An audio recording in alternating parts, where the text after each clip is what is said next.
mas eu escolho Deus.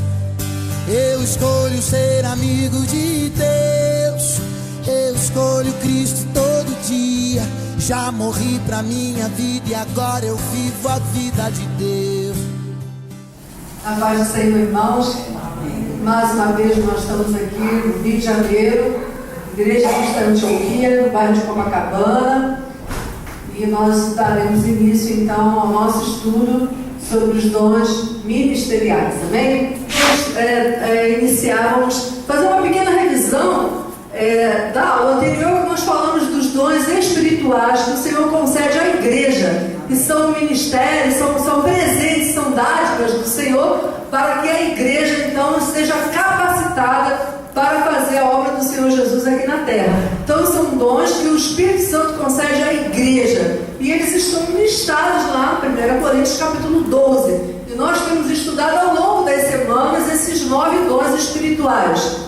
E hoje a gente vai fazer uma introdução. Antes de nós entrarmos nos dons ministeriais, nós vamos continuar o conteúdo do capítulo 12, onde o apóstolo Paulo ele fala sobre a unidade, o corpo de Cristo. Então é muito importante, antes de nós falarmos até sobre os dons ministeriais, quer dizer, são os ministérios, o governo de Cristo aqui na terra, né, que Deus levanta obreiros capacitados. Nós já até falamos sobre o apóstolo, profeta, evangelista, mestres, doutores, enfim, para que a igreja possa ser capacitada. Mas eu gostaria de ler com vocês, é uma oportunidade da gente meditar quando Paulo fala sobre o corpo de Cristo, né? O valor que Cristo dá para a sua igreja, né? A unidade do corpo. Então, nós podemos colocar o próximo slide. Ok, então é sobre isso que eu queria falar, que está no primeiro capítulo, ou melhor dizendo, na primeira carta de Paulo aos Coríntios, no capítulo 12. Se nós não colocarmos esse assunto agora, né, ficará mais difícil, que depois nós estaremos falando lá em Efésios, capítulo 4, sobre os dons ministeriais. E nós precisamos entender isso, porque é a base, né, a base da igreja. Você como cristão, né, você que está me ouvindo em casa, você precisa entender o valor que Deus dá para a igreja. Ele é a cabeça, nós somos o quê? O corpo de Cristo. Então nós estaremos falando sobre o corpo de Cristo. Pode passar. O apóstolo Paulo usa a figura do corpo humano para explicar a relação de Cristo e sua igreja. Vamos conferir? Ok, vamos lá. O corpo humano, 1 Coríntios 12, 12. É interessante, só um minutinho, que o Paulo, ele usa as coisas simples para que a gente possa compreender com facilidade a sua mensagem. Só abrindo um parênteses, quando ele vai falar sobre a ressurreição, que é um outro assunto, mas lá no capítulo 15, eu estou lembrando, ele fala assim da natureza, né? Como ele vai explicando como é que ressuscitam os mortos. Ele dá um exemplo que existe vários tipos de carne, né? A carne das aves, dos peixes, dos animais. E para chegar ao ponto de dizer que quando nós formos transformados, ou os mortos ressuscitados, nosso corpo será então glorificado com uma nova carne que não se conhece. E aqui, da mesma forma, quando ele vai falar da igreja de Cristo, ele usa a figura do corpo humano, né? Então ele vai explicar, nós vamos ver com detalhes. Ele fala do olho, ele fala do ouvido, e nós vamos usar as figuras, né, para você ter uma noção do que vai ser falado, e depois nós vamos ler o texto bíblico, que vai ficar mais fácil o entendimento. Então, nós temos ali o corpo humano. Pode passar. O corpo humano é um e tem muitos membros. Vamos repetir. Quando tiver em vermelho, você pode repetir? Sim. Então vamos de novo. O corpo humano é um e tem muitos membros. Muitos. Todos os membros, que são muitos, constituem um só corpo. Assim também com respeito a Cristo. O corpo não é apenas um membro, mas muitos. Ok, então o corpo humano tem muitos membros, né? Você tem o braço, tem a perna, tem o olho, tem o ouvido, né? Então são muitos membros, mas é um corpo só, certo? Vamos passar. Se o pé disser, porque não sou mão, não sou do corpo, nem por isso deixa de ser do corpo. Vamos passar. Se o ouvido disser, porque não sou olho, não sou do corpo, nem por isso deixa de o ser. Se todo o corpo fosse olho, onde estaria o ouvido? Se todo fosse ouvido, onde estaria o olfato? Mas Deus dispôs os membros, colocando cada um deles no corpo, como lhe aprouve. Se todos, porém, fossem um só membro, onde estaria o corpo? O certo é que há muitos membros, mas um só corpo. Amém? Amém? Então somos muitos membros, mas apenas um corpo. E Jesus é a cabeça do corpo, né? Ele comanda, ele é o dono da igreja, ele é o Senhor da igreja, ele é a cabeça do corpo. O corpo da igreja somos nós, né? Jesus então é a cabeça do corpo. Vamos. Não podem os olhos dizer para a mão, não precisamos de ti. Será que a cabeça pode dizer, eu não preciso de ti, ou outro membro, né? Agora, da mesma forma que ele estava apresentando, né? Que o ouvido, o olho, agora ele vai dizer que um não precisa, ou melhor dizendo, um precisa do outro, né? Ele vai enfatizar isso. Vamos. Nem ainda a cabeça aos pés, não precisamos de vós. Pode passar. Então agora vamos ler. Vamos ler? Você pode abrir a sua Bíblia? Então esse é o assunto que nós iremos ler. Já deu para ter uma noção, né? Agora 1 Coríntios 12, do versículo 12 ao 31. Só um minuto. Até o versículo 11, nós estudamos sobre os 9 dons espirituais, lembra? Estava lá no capítulo 12. Agora nós vamos dar continuidade quando ele vai falar do corpo de Cristo. Vamos. É a unidade orgânica da igreja. Porque assim como o corpo é um e tem muitos membros, e todos os membros, sendo muitos, constituem um só corpo, assim também com respeito a Cristo. Pois em um só Espírito, todos nós fomos batizados em um corpo, quer judeus, quer gregos, quer escravos, quer livres. E a todos nós foi dado beber de um só Espírito. Porque também o corpo não é um só membro, mas muitos. Se disser o pé, porque não sou mão, não sou do corpo, nem por isso deixa de ser do corpo. Se o ouvido disser, porque não sou olho, não sou do corpo, nem por isso deixa de o ser. Se todo o corpo fosse olho, onde estaria o ouvido? Se todo fosse ouvido, onde o olfato? Mas Deus dispôs os membros, colocando cada um deles no corpo como lhe aprouve. Se todos, porém, fossem um só membro, onde estaria o corpo? O certo é que há muitos membros, mas um só corpo. Não podem os olhos dizer à mão, não precisamos de ti, nem ainda a cabeça aos pés, não preciso de vós. Pelo contrário, os membros do corpo que parecem ser mais fracos são necessários, e os que parecem menos dignos do corpo, a estes damos muito maior honra. Também os que em nós não são decorosos, revestimos de especial honra.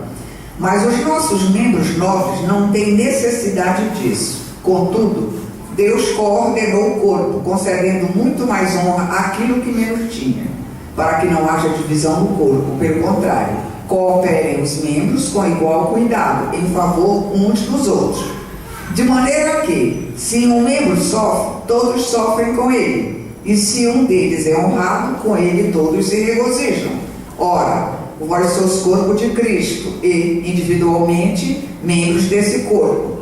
A uns estabeleceu Deus na igreja, primeiramente apóstolos, em segundo lugar profetas, em terceiro lugar mestres, depois operadores de milagres, depois dons de curar, socorros, governos, variedades de línguas. Porventura são todos apóstolos? Ou todos profetas? São todos mestres? Ou operadores de milagres? Têm todos dons de curar? Falam todos em outras línguas? Interpretam-nas todos? Entretanto, procurai com zelo os melhores dons. Amém. Então, esse momento foi prova para nós lermos 1 Coríntios capítulo 12, porque nesse finalzinho, não sei se os irmãos repararam, Paulo comenta sobre esses dons. Ele faz uma mistura aqui dos dons espirituais com os dons ministeriais. Há quem diga, alguns pastores estudiosos, eles chamam isso de uma miscelânea, porque ali ele fala do dom de profeta, de governos, ele fala sobre o dom de línguas, ele faz uma mistura, uma salada, né? Então é o momento próprio da gente ler sobre o corpo de Cristo, né? Jesus é a cabeça, e falando sobre os dons que ele mistura ali, os dons espirituais e os dons ministeriais. Mas agora nós vamos entrar justamente da continuidade que nós falamos a semana passada sobre os dons ministeriais. Pode passar. Relembrando, dons ministeriais. Ok, agora eu resolvi colocar somente as figuras do que nós falamos na aula passada. E vamos ver se vocês vão lembrar, né? Conforme eu falei, 1 hora de aula é muito pouco para estudar sobre os dons espirituais que nós fizemos a introdução na semana passada. É muito pouco. Então a gente vai dar uma repassada. Então, os dons ministeriais, inclusive, é até bom você me lembrar, porque eu estava assistindo um vídeo e eu mesma troquei, porque eu já estou tão acostumada a falar dons espirituais, que às vezes ministeriais e eu falo espirituais, né? Já estou viciada em falar os dons espirituais, os dons ministeriais. Às vezes a gente não presta atenção. Então, se você estiver ligado, pode me lembrar. Então, quem é que lembra? Eu queria que você participasse. O que significa esses presentes? Os 5 dons ministeriais. Vamos lá. São presentes de Deus. Mas eu queria que você repetisse. São o quê? São os dons? Dons ministeriais. Os dons são 5 ministeriais que nós estudamos na semana passada, não é isso? São 5 presentes, são 5 dons. Lembra você que quando nós falamos dos dons espirituais, eram presentes os 9 dons que Deus deu para a igreja. Já os dons ministeriais faz parte do ministério. Deus dá, não é para a ovelhinha, Deus dá para os obreiros, não é isso? Para aqueles que estão na liderança da igreja local. Então são 5 presentes, são 5 dons. Pode passar. Ok, vamos aproveitar, vamos relembrar. Você lembra quais são os 5 ministérios que Deus deu para a igreja? Apóstolo, vamos. Profetas, evangelistas, pastores e mestres ou doutores, para outra versão. Dá para repetir? Dá para memorizar? Vamos lá. Apóstolos, o que mais? Profetas, evangelistas, pastores e mestres ou doutores. Então, tenta memorizar em casa. Vai lá em Efésios 4, versículo 11, né? Então, o Senhor deu apóstolos, profetas, evangelistas, pastores e mestres ou doutores para a igreja. Agora, Deus deu para quê? Qual é a finalidade? Vamos conhecer? Vamos lá? Pode passar. Eita, será que alguém lembra? Isso aqui foi assunto da aula passada. Para crescimento, né? Deus deu esses dons, né? Esses ministérios para a igreja, para o aperfeiçoamento dos santos, né? Imagina você, eu vou fazer um tal curso assim, que eu preciso me aperfeiçoar nesse assunto, né? Eu preciso me capacitar. Então, os ministérios são dados para que você seja capacitado para fazer uma grande obra. Tá vendo lá o tijolo? O tijolo não lembra de obra? Então, nós estamos aqui na terra fazendo o quê? Uma grande obra, né? Para o Senhor Jesus. Já Jesus está voltando para arrebatar a sua igreja, e nós precisamos trabalhar enquanto é dia. Depois que a noite vier, não dá para fazer mais nada. Jesus leva a sua igreja, não é isso? Amém. Então nós estamos aqui para fazer uma grande obra, e os ministérios são dados justamente para essa finalidade: capacitar a igreja para que eu e você possamos fazer o quê? Uma grande obra. Então os dons ministeriais não são dados para as ovelhinhas, né? Eles são dados para a liderança, não é isso? É o governo da igreja que o Senhor instituiu aqui na terra. Ele é a cabeça, e ele levanta, conforme nós explicamos, é como se fossem os ministros. Ele tem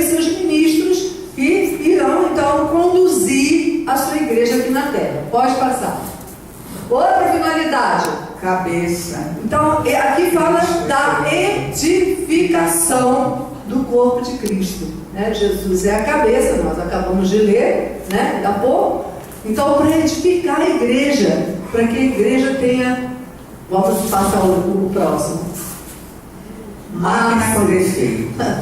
Eu pensei, aqui fala de edificação, né? Para que a igreja ela possa estar assim ajustada, todos os membros bem ajustados, da mesma forma que nós falamos sobre os dons espirituais, e nós perguntamos muitas vezes, os irmãos responderam. Nós temos visto os dons ministeriais acontecendo sempre no meio do corpo de Cristo? Sim ou não? Não. Não temos visto isso. Da mesma forma, também não temos visto os dons ministeriais. Por quê? Porque a igreja do Senhor Jesus, ao longo da história, ela foi esfriando, não é isso? E tomando a forma mundana, né? São poucas as igrejas, que estão vivendo o evangelho genuíno de Jesus. Então, por que eu coloquei uma máquina ali de lavar? Porque eu pensei assim, bem, é necessário para que a igreja de Cristo esteja cumprindo o seu ministério aqui na terra, é necessário que o corpo de Cristo esteja unido e que todas as juntas, todos os membros estejam ligados, né? Fazendo a obra do Senhor. Então, se uma peça, como se fosse uma máquina, né? Esse corpo humano que Paulo falou, né? Simbolizando a igreja de Cristo, é um corpo, Jesus é a cabeça. Então nós precisamos estar todas as peças unidas, juntas, ligadas, cada pessoa, cada membro do corpo de Cristo ocupando a sua função. Então é como se fosse uma máquina. E eu acho que eu lembrei da máquina de lavar. Eu acho que é porque na minha casa a minha máquina deve estar com algum problema. Deve ter alguma peça lá, não deve estar muito boa, porque de repente parece que ela vai levantar voo, né? Então na mesma hora eu lembrei de uma máquina. Então uma máquina com defeito, ela não vai funcionar perfeitamente. Às vezes vai fazer um barulho tão grande que incomoda até o vizinho, não é não? Quem é que já teve uma máquina que parece que vai levantar voo? Não é não? Por quê? Porque às vezes está precisando trocar alguma peça. Então, a igreja de Cristo, ela precisa estar assim, unida, né, em todas as peças, né, todos os membros funcionando perfeitamente, para que a igreja do Senhor então esteja como Deus gostaria que estivesse, mas sabemos que não está, não é isso? Pode passar. A igreja é como uma máquina.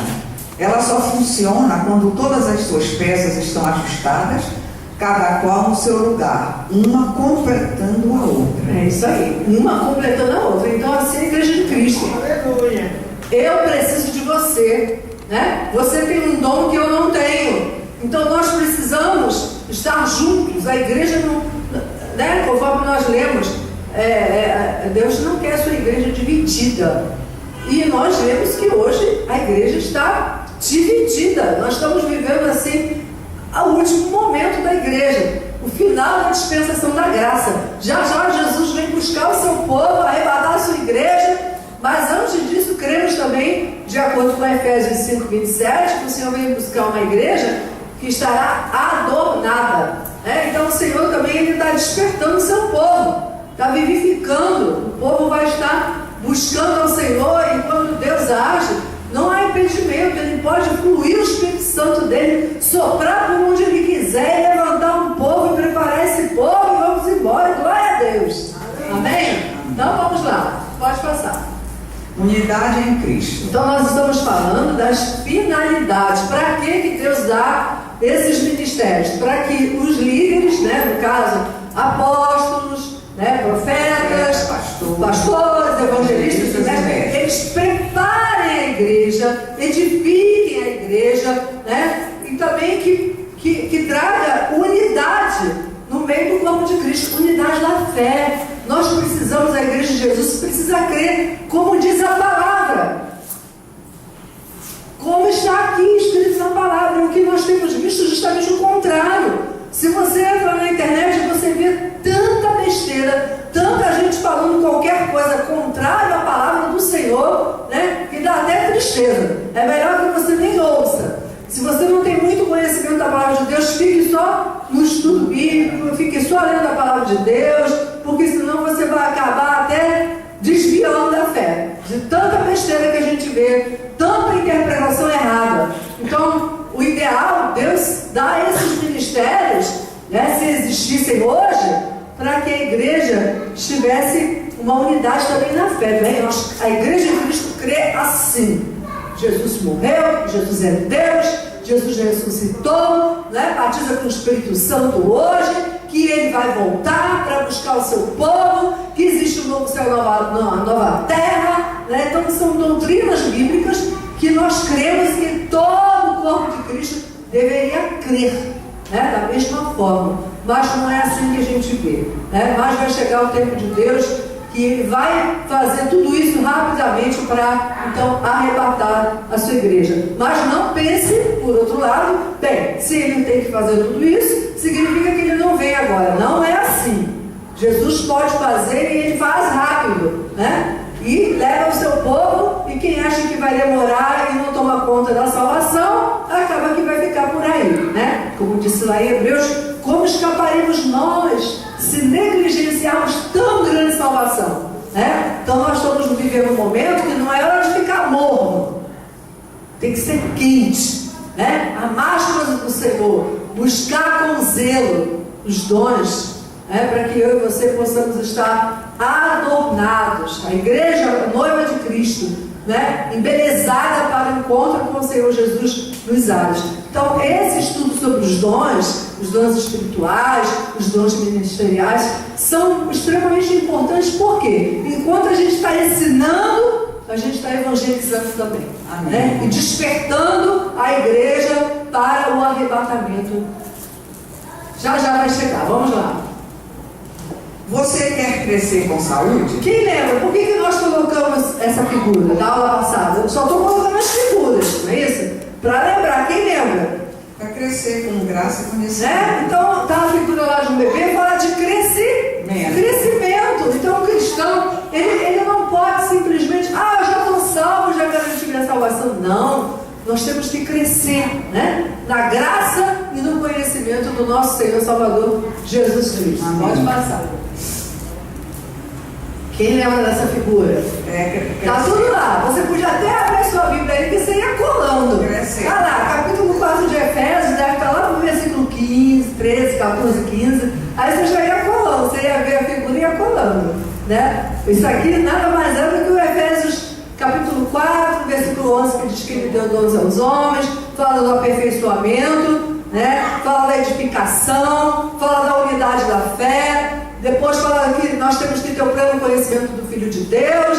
E agora fala que o cristão deve crescer à medida do caráter de Cristo. Então nós temos um alvo, né? Nós temos que crescer para ficar parecido com Cristo, para que possamos ter um caráter de Cristo. Então aqui fala que nós temos um alvo, não é isso? Amém. Alcançarmos a maturidade espiritual.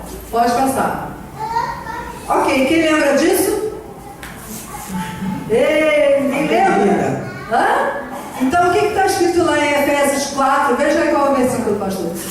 Então, fala o quê? Para que nós, o povo de Deus, você que é cristão, não fique correndo atrás de perto de doutrina. Opa, lá tem uma profetisa, vou lá ouvir o que ela vai dizer. Lá, irmãzinha, tem uma palavra boa, vou lá. Então, as crianças correndo, lembra? Que a palavra de Deus diz que a gente não deve correr, né, de um lado para o outro. Meninos inconstantes correndo atrás, né? Todo vento de doutrina. Deus está falando ali, eu vou lá. Não, lá naquela igreja, eu vou lá, né? Então, se você tiver maturidade na palavra, você não vai ficar correndo atrás de novidade, né? Você sabe como é que Deus faz, você sabe como é que Deus fala, né? Você que já tem maturidade com o Senhor. Eu até dei um exemplo na semana passada. Não adianta abrir a Bíblia assim, ó. Deixa eu ver o que Deus vai falar comigo. Não é assim que funciona. Deus pode até falar com uma pessoa que não conhece a palavra. Deus pode falar. Mas Deus trata com cada um individualmente. Se você tem conhecimento do Senhor, você conhece a palavra, não adianta você abrir a Bíblia assim, ó, porque você conhece o Senhor. Deus vai falar com você de outra forma. né? A quem muito é dado, né? Também muito será exigido. Se você conhece o Senhor, Deus vai falar com você da maneira como Ele quiser falar com você, não é isso? Então nós não podemos ser como crianças, meninos agitados, correndo de um lado para o outro, querendo, Deus está falando, eu vou ali. Não, vai estudar a palavra, sabe? Passa pelo quebrantamento, separa tempo para Deus, porque tem coisas que Deus não fala com a gente se nós estivermos com pressa. Com pressa? Vou ajoelhar, eu preciso de uma resposta tão importante para a minha vida, né? Então não adianta ajoelhar e com pressa, Deus não vai falar não vai não. Não é assim que funciona não, né? Então nós estamos relembrando o assunto da aula passada. Vamos. Já se alimentou hoje? Nem só de pão viverá o homem, mas de toda palavra que sair da boca de Deus. Amém? Então falando sobre isso também. Ninguém cresce sem ler a palavra de Deus. A palavra de Deus. Sabe, enquanto você não conhecer a palavra, toda a história do povo de Israel, que é uma bênção, conhecer o que Deus falou através dos seus profetas, o cumprimento das profecias. Se você não conhecer a palavra, você não pode ficar lendo livros diversos, né? Você precisa conhecer a palavra. A prioridade é a palavra, que aqui você conhece o caráter de Deus. Quando Ele diz assim, eu amo o juízo, eu amo a justiça, né? Você conhece, esse Deus é um Deus justo, né? Ele é fiel, Ele cumpre. Quando eu velo pela minha palavra para cumprir, quando o Senhor fala em Jeremias 1,12, né?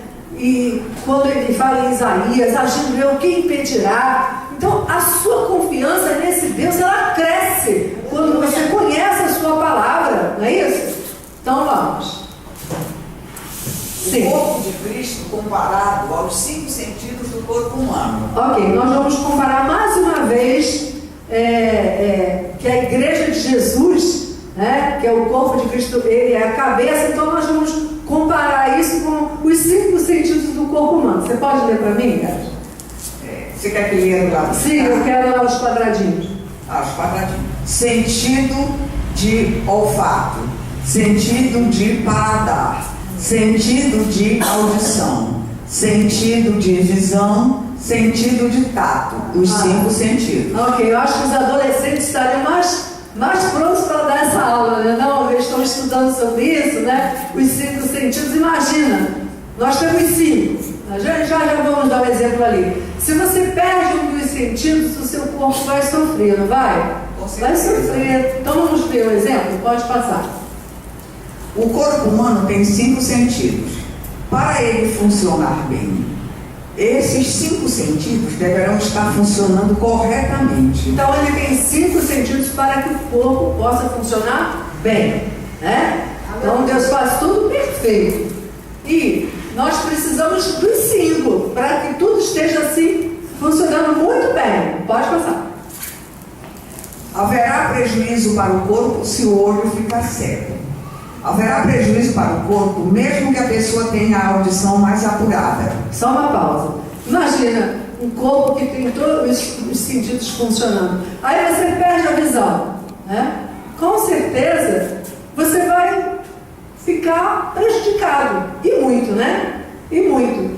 E é necessário, então, ou melhor dizendo, se você tiver a sua audição bem apurada, o seu olfato, enfim, mas nem por isso você vai estar assim, pleno, né? Porque Deus te fez com 5 sentidos, então quando você perde um, você fica fragilizado. Isso tudo está querendo dizer o quê? Assim também é o corpo de Cristo, né? Se você é membro do corpo, se um membro padece, todo o corpo padece, né? Então, se você perde um dos sentidos, o seu corpo vai sentir, né? E assim também com a igreja. Os irmãos estão entendendo o que eu estou querendo dizer? Amém? Sim, amém.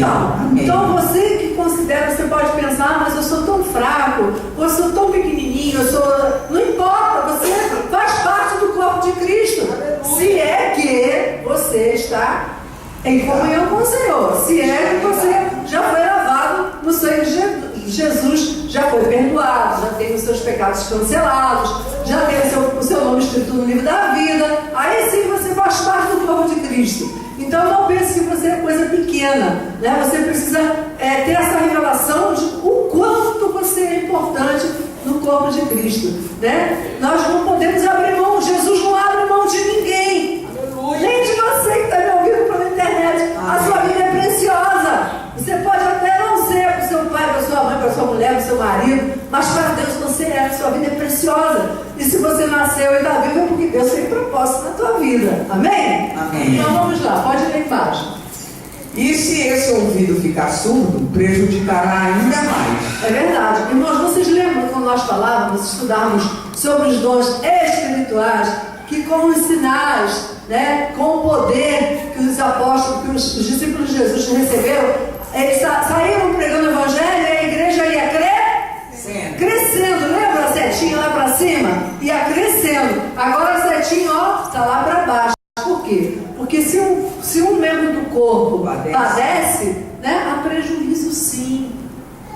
Significa que você é importante para Deus. Nós somos a família de Deus, né? Existem tantas pessoas hoje que odeiam o Evangelho. Você não tem noção, né? Você faz parte do corpo. Ainda que você tenha dificuldades, problemas, passando por adversidade, mas você faz parte desse corpo, né? Então, sua vida é preciosa. Pode passar.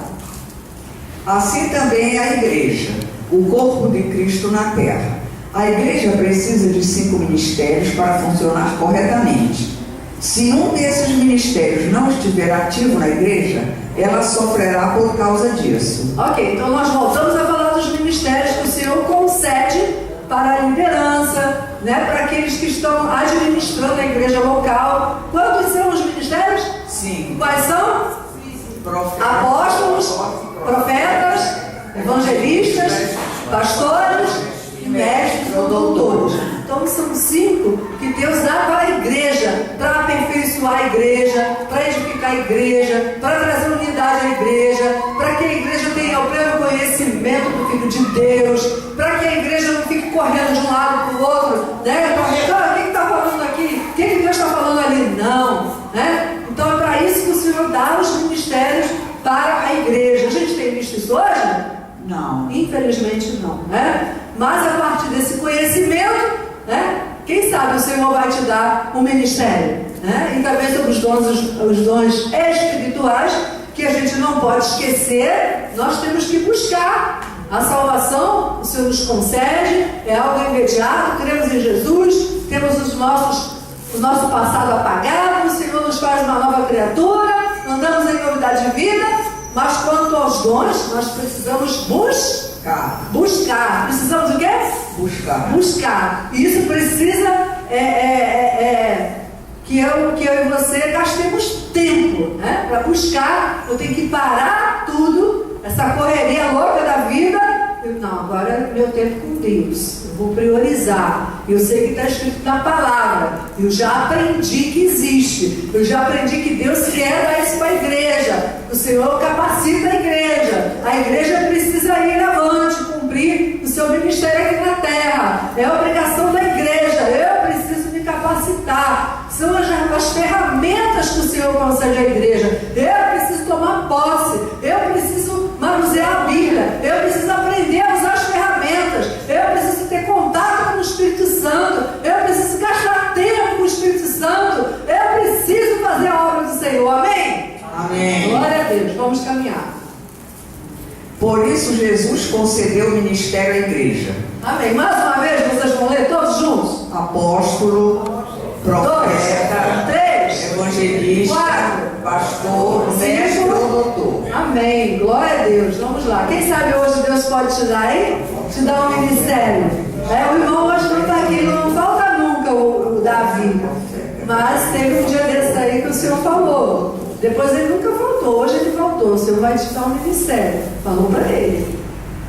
E a partir daquele dia nunca mais ele faltou. Mas hoje, por acaso, hoje ele faltou. Enfim. Mas o Senhor sempre vai dar sim. Né? Nós temos que estar à disposição. E abrindo um parênteses, irmãos, o Senhor, Ele dá, né? A igreja reconhece. Primeiro, você já começa, o Senhor te dá, ninguém, ou melhor dizendo, o líder da igreja, ele não vai olhar assim, por exemplo, para o Flávio. Vamos dar um exemplo. Olha, você vai ser um evangelista. Não é assim que funciona. O dom, o Senhor é que dá, e Ele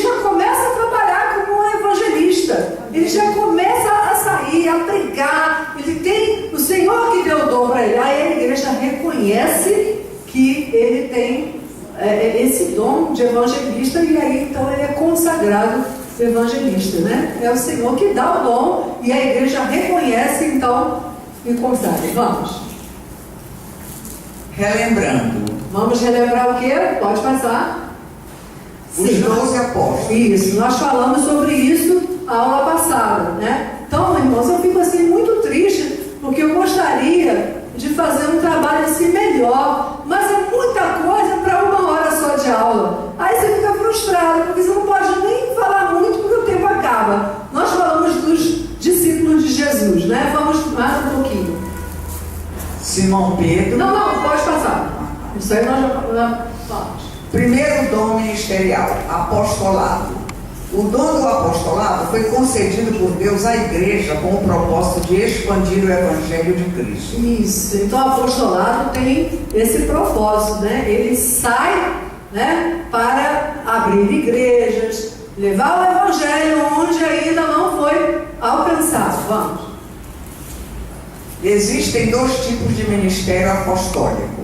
O primeiro, que foi escolhido pelo próprio Jesus em pessoa aqui na terra, são os 12 que foram primeiramente escolhidos. Eles não podem ser substituídos. Pode passar, depois a gente explica. E por que não podem ser substituídos? Pode passar. Deus tem promessa para esses apóstolos. Por isso, o colégio apostólico não pode ser substituído. Uma pausa.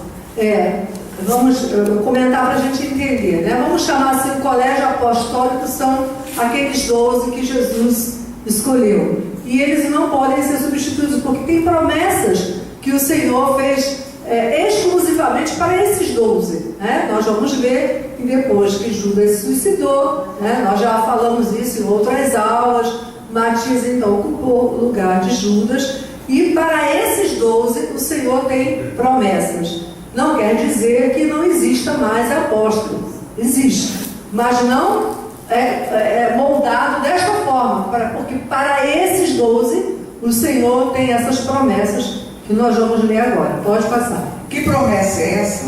Isso. Pode ler. A palavra de Deus diz que durante o milênio os 12 se assentarão sobre tronos para julgar as 12 tribos de Israel. Milênio, são 1000 anos. Ok, então a gente vai abrir um parênteses rapidinho, né? Vamos fazer uma panorâmica rápida. O que é milênio? Quando eu comecei a estudar, muitos anos atrás, eu não sabia o que era milênio. Então você tem todo o direito de não saber. Você que me ouve pela internet, tem todo o direito de não saber. Por isso que nós estamos na escola dominical, para que a gente aprenda, né, as doutrinas do cristianismo. Após o arrebatamento da igreja, né, lá no céu nós teremos o tribunal de Cristo. Para quê? Para saber se está salvo? Claro que não. Você subiu no arrebatamento é porque está salvo. Lá você vai receber os galardões, as recompensas pelos seus serviços que você prestou aqui na terra. Teremos as bodas do Cordeiro, que é o casamento do noivo com a noiva. Aqui na terra terá o período da grande tribulação. Nós cremos assim. Nossa igreja entende dessa forma que a igreja vai escapar, como está escrito em Lucas 21, desse período que virá sobre a terra, que é o chamado período da grande tribulação. Nós temos, então, 7 anos do período da grande tribulação, está lá em Daniel, e tantas outras referências. Depois do período da grande tribulação, lá em Jerusalém, todas as nações irão se ajuntar para destruir Israel. Como Jesus então vem na batalha do Armagedon, e ali no Monte das Oliveiras ele então entra, vem com a igreja, enfim, socorrer Israel, e todas as nações que odeiam Israel serão exterminadas. Por isso que João diz lá no livro de Apocalipse que a quantidade de sangue que será derramada será até a altura da boca de um cavalo, ou seja, uma mortandade terrível, um mar de sangue. Jesus agora volta para livrar Israel, não mais humildezinho, um jumentinho, mas todo poderoso. Ele vem com um cavalo branco, enfim, ali ele vai julgar as nações, né, aquelas que odiaram Israel, que rejeitaram Israel, elas serão exterminadas, e as nações que abençoaram Israel entrarão no milênio, um período de 1000 anos, que muita gente não sabe, que Jesus ele vai reinar literalmente, fisicamente, em Israel a partir de Jerusalém, né? Então, nesse período haverá a construção do quarto templo, Hoje, em Jerusalém, os judeus não têm templo, mas quando o anticristo estiver nesse planeta, no período da grande tribulação, ele é político, existirá o terceiro templo, onde ele vai entrar e vai querer ser adorado como rei, né? Como Deus, como rei não, como Deus. Esse terceiro templo será destruído, quando Jesus então irá construir o quarto templo, onde Jesus estará presente nesse quarto templo. E diz a Bíblia que as nações subirão a Jerusalém, que de Jerusalém sairá a lei do Senhor, e as nações que não subirem a Jerusalém para adorar ao rei, sobre essa nação não virá a chuva. Então será um período de 1000 anos. São coisas maravilhosas que não dá para falar, que a ferocidade dos animais será retirada, e tantas coisas maravilhosas nós aprendemos no estudo sobre o milênio.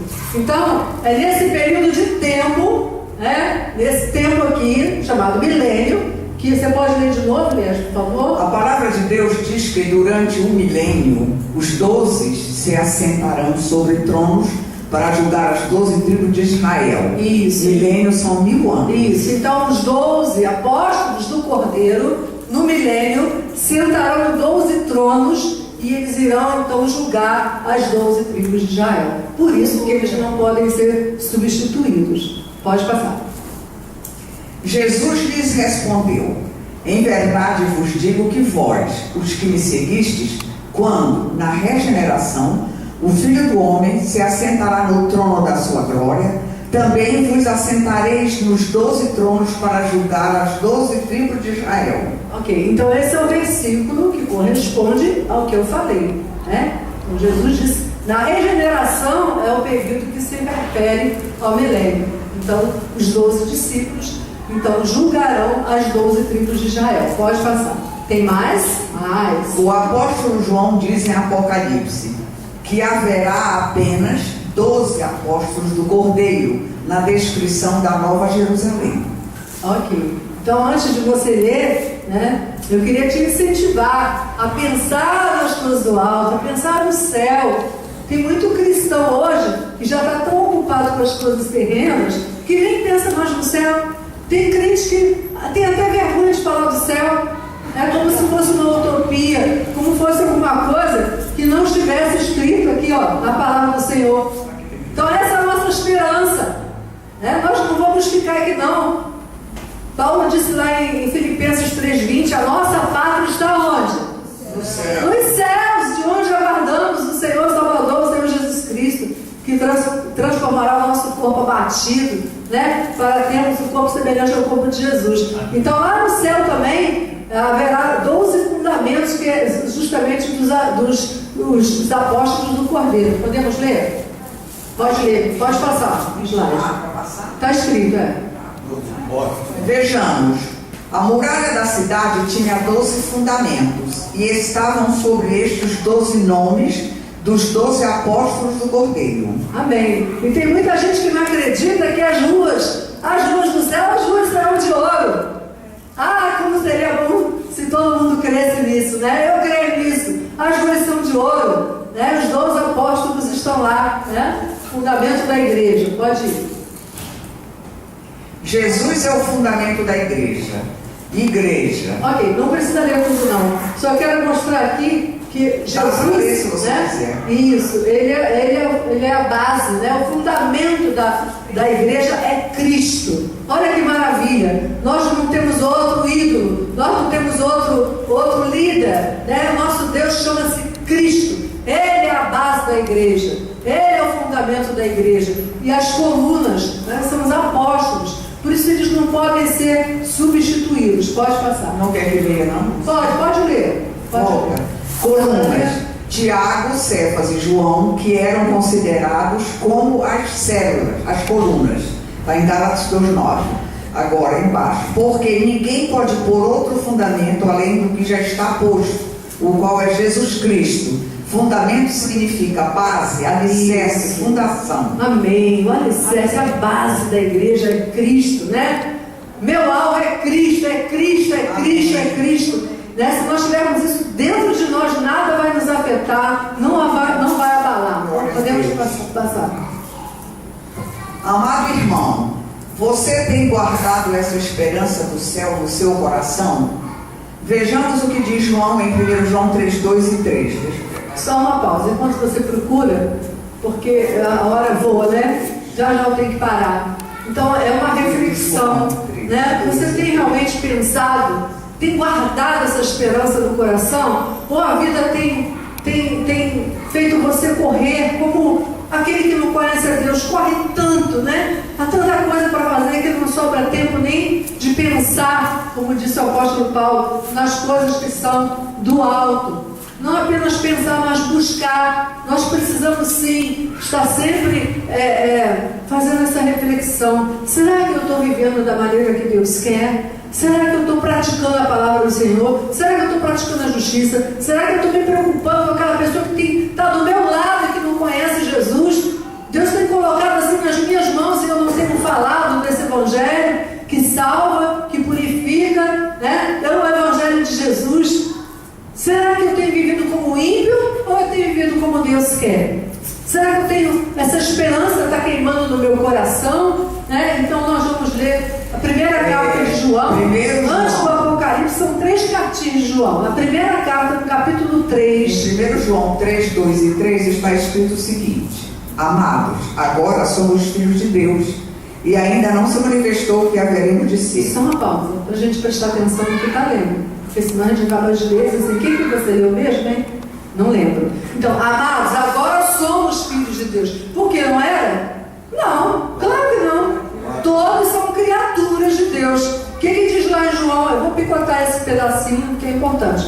O que diz em João capítulo 1, versículo 12? Diz assim: primeiramente que Jesus veio para os judeus, mas os judeus não o receberam. Mas a tantos quantos o receberam, Deus deu-lhes o direito de se tornarem o quê? Filhos de Deus, a saber, aos que creem no seu nome. Então, João, ele faz essa afirmativa: amados, agora somos filhos de Deus. E ainda não se manifestou o que haveremos de ser. O que João quis dizer com isso? E ainda não se manifestou o que haveremos de ser. Como é que haveremos de ser? Como é que o cristão vai ser? Quando Jesus voltar?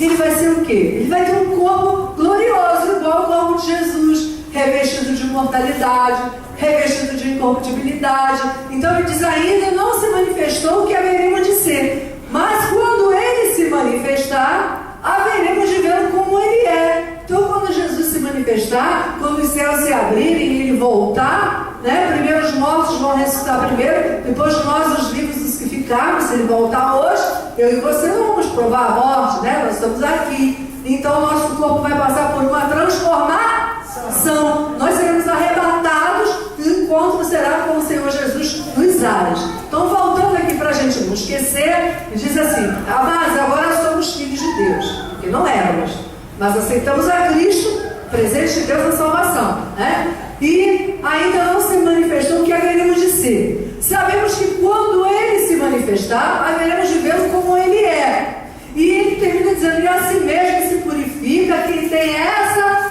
esperança. Quem tem essa esperança? Qual é a esperança? Da volta de Jesus. A esperança de que existe um céu.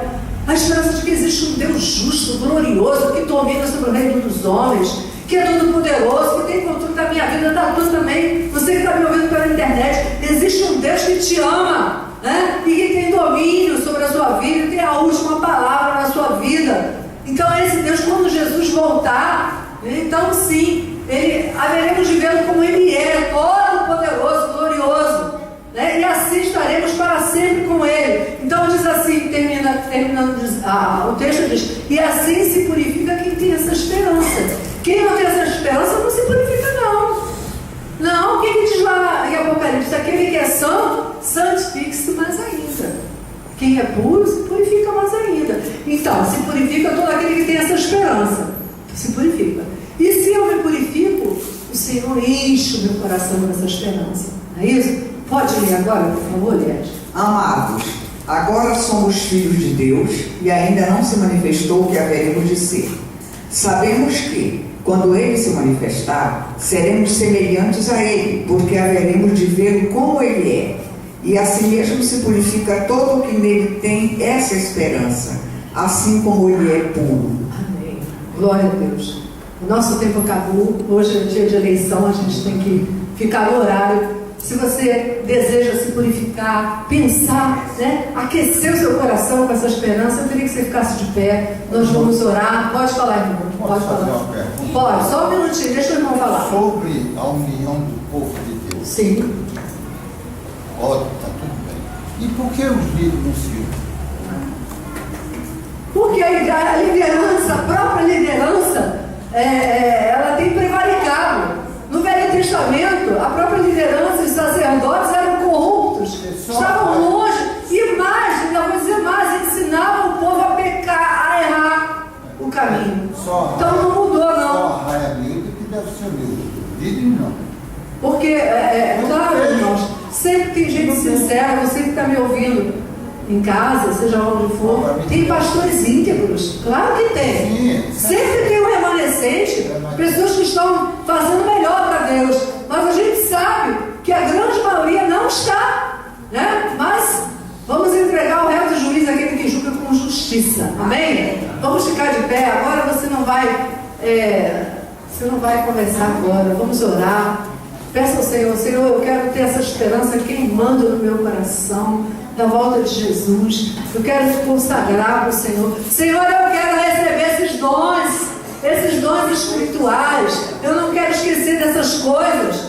E quem sabe tem alguém aqui também, o Senhor quer distribuir os dons ministeriais, né? Apóstolos, profetas, evangelistas, pastores, mestres. O Senhor tem urgência em capacitar a sua igreja, preparar a igreja para o arrebatamento, e quem sabe Deus tem uma grande obra para o ministério, para a sua vida, amém? Mas eu escolho Deus, eu escolho ser amigo de Deus, eu escolho Cristo todo dia. Já morri pra minha vida e agora eu vivo a vida de Deus.